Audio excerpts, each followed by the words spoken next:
This is Carl at National RV Detroit. I'm going to walk you through this 2023 Flagstaff Classic, model number 832 IKRL, Island Kitchen Rear Living. So this is not a floor plan video, it's a how-to video. I'm just going to show you some of the features and how they work, okay? So first of all, you have power stabilizers. One switch in the rear controls both rear stabilizers. The one up front controls both front. Now this is the fresh water fill here. The most common way to get water to the trailer is through a city water hookup. If you're camping someplace without city water, you can pre-fill your fresh water tank right here and then use the onboard pump to pump the water. I'll show you the switch when we get inside, but all the plumbing will work as though you have city water. You'll just be pumping it out of the tank, okay? You have two awnings with LED strips, outside speakers, excuse me. You have a TV hookup here, and you have the other half is inside the trailer, so it's in one of the drawers, so you can hang a TV there. There's TV signal out plus power. You also can hang your griddle right here, right? You have a spray hookup right here. You have a coiled sprayer, which I'll show you. You can hook it up there.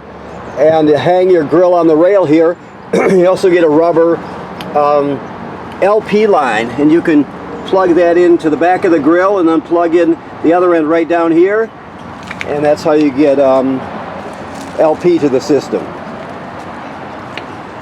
Excuse me. The switch for your front stabilizers and your docking light.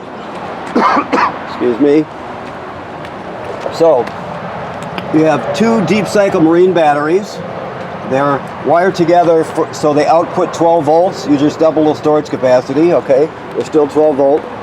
Two 30-pound LP tanks, which are full, and they have an automatic changeover regulator. There's a battery kill switch right here, if you can see that. That's to shut the batteries off if you need to.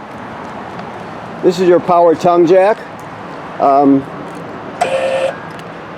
Looks like they all do. It's a real nice one though. It's a smart jack, so you can operate it. I think this one has an app and everything. Well, actually it has a memory. So okay. Now if this ever fails for whatever reason, you can pull this rubber plug out of the top here and use the 3/4 inch crank that's supplied with the trailer to crank it. So you can always get hitched and unhitched no matter what. Okay, I mentioned the griddle. This is right here. So you can see the griddle with the rails to hang it on, and here's the rubber LP line I told you about. This is the crank. This is the sprayer that I told you about to plug into the quick connect. This is your dump or your dump hose. This is a reducer to reduce your. This is a 50 amp system, so we already have a reducer here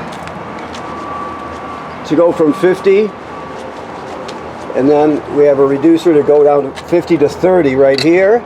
If you need to, you can plug that other little one that I just showed you into here, and you can go down to 20. Of course, you can't run the air conditioners off of 20, but you can light it up and pack up the trailer, whatever you need to do. It can help you out in an emergency. Okay, so you have two gray tanks. This is gray tank number 2 here, and then under here is the black tank, if you can see it. Black tank is toilet water and waste. Gray tank is sink and shower water. So you have right here, you have a black tank flush.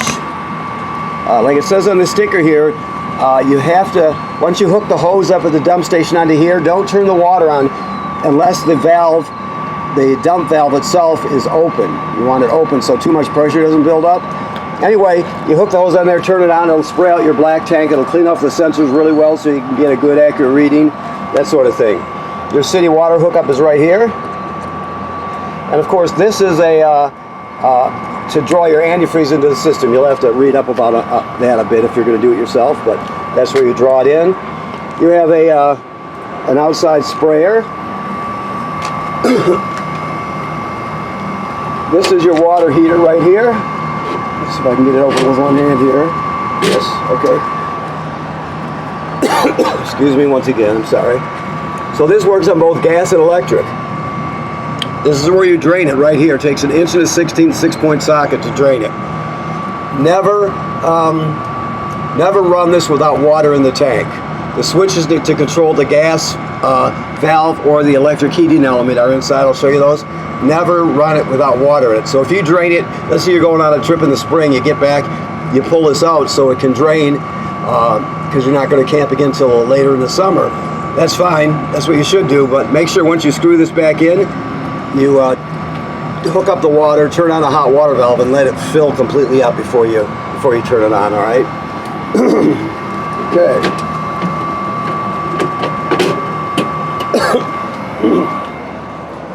Okay, this is the vent for the range hood. So if you're using the fan in the range hood, you can see there's little latches here. You can just push them up with your thumb and the baffle inside will start flapping freely. If you're venting to the outside using the fan, you always want that baffle flapping freely, otherwise you can just keep it shut. This is just more storage, I believe. Let me turn the camera a bit here, hold on. There we go. Yeah, so that's just more storage. I showed you your 50 amp cord and reducer. You have a ladder, which makes it easy to inspect your roof. The manufacturer says every 90 days you should inspect your roof. So you need to go up there with, or somebody needs to go up there and look around, look at the sealant, make sure there's no cracking or separation where water can get in. Look at the roofing material and the roofing attachments, make sure they weren't damaged by low branches or road debris or anything like that, okay? You can't see the roof from the ground, so you have to go up there and look. It should be part of your regular maintenance schedule. This housing here tells us this is pre-wired for a Furion backup camera kit, so you can always add that on. We do sell them here. You can get them elsewhere. Either way, it's a simple install. So let's go in the trailer. See what we've got here. Okay. As we first come in, I'll show you this. This is the power converter right here. So this converts AC to DC power. So when you're plugged into shore power, you'll have 110 AC at these breakers, and they're all labeled. And then the power will be converted to 12 volt DC over here. So you got 12 volt fuses and they're labeled. That's where the 12 volt comes from. So this is also a battery tender, so it'll always sense how much energy your batteries have and need up there, and it'll send as many amps necessary to keep them charged. So when you're plugged in, this will charge your battery. When you're pulling down the road, your tow vehicle's alternator will charge the battery. And up here, your solar panel will charge it as it can, as the energy's available. So the only button you have to worry about really on this one is B. There's only one battery because they're wired. It's two are wired together, so it looks at it like one battery. So right now we've got 13.5 volts in the system. I don't know if you can see that very well. Push it again. We're only gaining 0.4 amps from the sun right now because it's early in the morning and it's overcast. You can see the picture of the sun and the picture of the solar panel with the arrow going that way. It's telling you it's converting sunlight into electricity and storing it in your battery. Only at this point it's 0.4 amps. It's sending that way. The next one tells you you're 100% charged. Push it the fourth time and it gives you your amp hours. And then back to the 13.5 voltage. So this just tells you what's happening with your 12 volt system and with your solar panel, okay? So there's an app for this if you're interested. There's an app for almost everything these days, of course, but you can download the app for it. If it ever says FUL and is flashing and the buttons won't work, that's just telling you that it's totally charged. There's no more room in the batteries, so it shut off the solar panel until the amperage in the batteries drop. And when that happens, it'll go right back to the normal screen. But if it's FUL and flashing and it doesn't respond, it's just because it's totally charged. There's no more room, okay? 2-zone thermostat. These are pretty self-explanatory. As you control heating, cooling, a fan, that sort of thing. There is also an app for this control panel. You would connect right to it right there, so you can have an app on this one. Of course, it gives you your levels, your 2 awnings in and out. Never leave the awnings out unattended.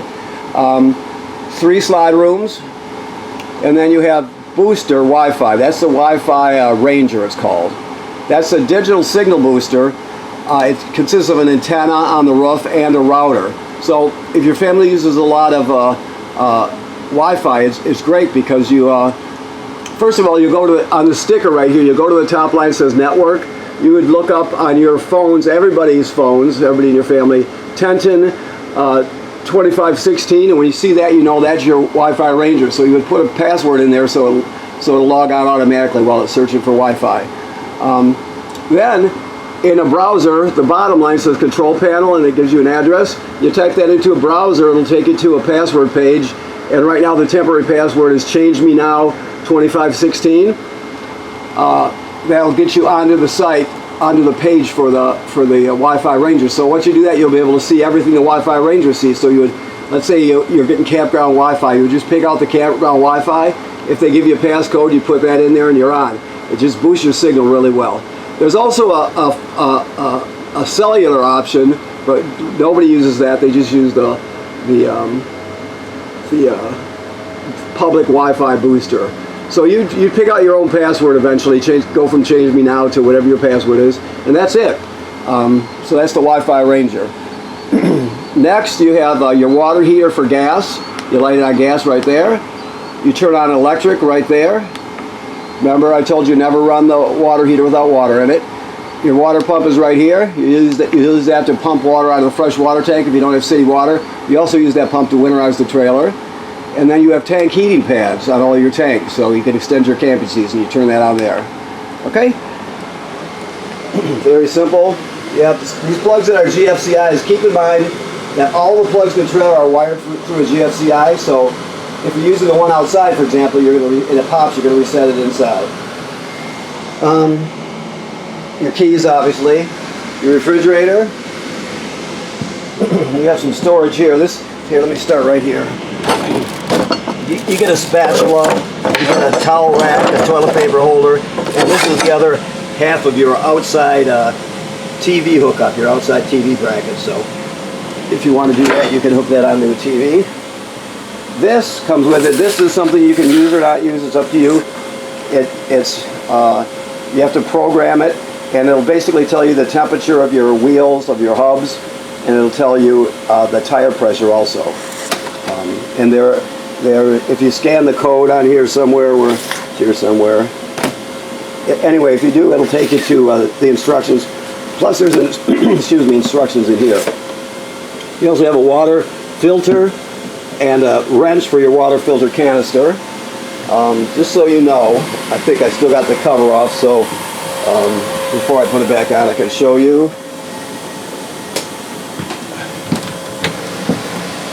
I don't have a flashlight, but anyway, if you look in there, your water pump is in there, and that is your canister. So if you want to add the water filter, you have to change it every season, but that's where you would do it at, okay?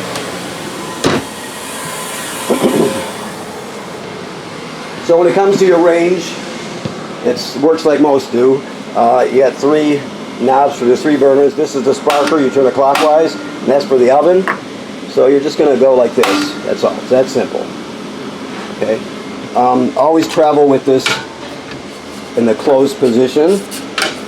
This is your range hood with the fan I told you about. Remember, if you're going to run the fan, open that baffle outside so the air will vent to the outside. Your microwave works like any other microwave. Okay. TV has a swing out bracket. Works like any other TV. You got a remote, and then you have your sound here. This has, your little sound bar here has FM radio. It has Bluetooth, so you can stream wirelessly from your phone or your tablet. It has a USB drive, so you can put all your favorite music onto a USB stick and take it with you. It has 2 speaker zones, A and B. A is inside the trailer, B is outside the trailer. So it does everything you need it to do, and then some.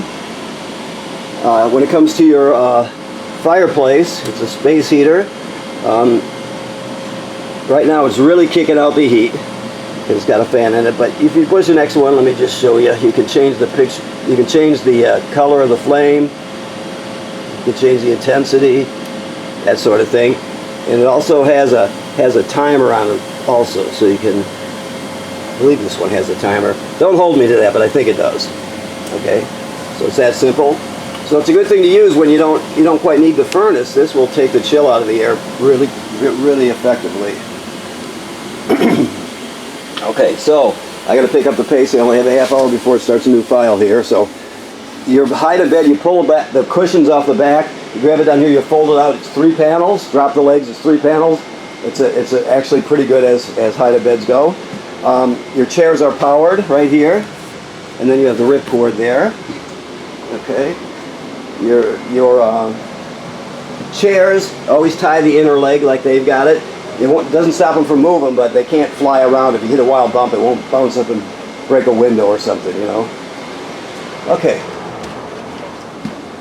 So the last eco device is this right here. This is the shower miser. This gadget right here. So what this does.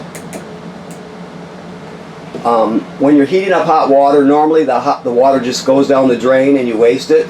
And you waste storage in your gray tank, plus you waste perfectly good fresh water. Places with drought conditions, that's not good, obviously. So what this does when you put it in this position is it loops it. The water loops around from here through the water heater, the water pump, and back around. It just keeps going around and around the same water while it heats up. Once it heats up, this will change a beigeish color. You'll see a dramatic change in the color. You know then it's hot. And at that point you put it to the regular position. It works like a shower. So it just allows you to heat up the water without wasting any water. Again, if you have information in your packet, but you also can go to the manufacturer's website and look at their product videos too. You can learn as much as you need to. But it's a nice thing to have. Sink and toilet work like any other RV sink and toilets. The toilet sits right over a black tank, like they all do. You have a flush pedal here, so when you get to the campground, your black tank's going to be empty, right? So you hook up your power to your water, then you come in here and you put a dose of chemical right in the bowl. Then you'll step on this and let a gallon of water flow into the tank below along with the chemical. Then it's ready to be used. If you don't do that, if you use it dry, the smell will be terrible, plus it'll get clogged up. So you always want that chemical and at least a gallon of water. This is just a remote for your vent. It's got the lid on it is motorized, so it goes up and down. You have 4 speeds on this one, I believe. So it's if you put it on 1 or 2, you can't even hear it running. It's so quiet. You put it on 4, and it'll just about pull your hair straight up. So, all right, escape window. It works like they all do. Push it through. Grab a hold of the tab and pull the screen out. You could exit during an emergency. Okay. Another TV hookup. You always want this green. You can shut it off by pushing that button, but you always want it green. That tells you the powered digital antenna is on. Okay. And you got a backing plate if you wanted to hang a TV there. These things you see in the one in the other room, and then this one. This is just a sensor for heating and cooling. And then of course you have storage everywhere. And under here you're going to have, let's see here, if I can find the lever, the thing, there it is. So you've got your 2 drawers, and then you can see that stuff that I showed you from the outside. Okay? Okay. So let me look around. I think that covers it. I believe so, yes. So, okay, so first I want to thank you for purchasing your trailer here at National RV Detroit. Second of all, remember about inspecting the roof every 90 days, a couple times in summer, whatever. It's important because you can't see what's happening. And if it gets damaged, you won't know about it unless you inspect it, okay? You're protecting your investment. Also, I forgot, this is the carbon monoxide LP gas detector. It should always be green. Remember that. If it's not green, get it serviced.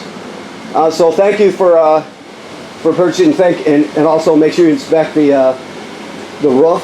When it comes to the water, the plumbing, right now all the antifreeze has been purged out and replaced with fresh water. Your water heater, your water tank, the tank for your water heater is filled right now with water, so it's ready to be used. If you ever drain it out, make sure you fill it back up. Okay? Now, to access the back of your water heater and to access the valves on the back of the water heater, you remove this here. You remove this bottom screw and then these 2 here, and you can bend this forward, and you'll see the see the back of the water heater, so that's how you access that, okay? Okay, so I want to thank you very much, and if you have any more questions when you pick up, we'll talk you through it. We'll take as much time as necessary to make sure you're comfortable, okay? Thank you.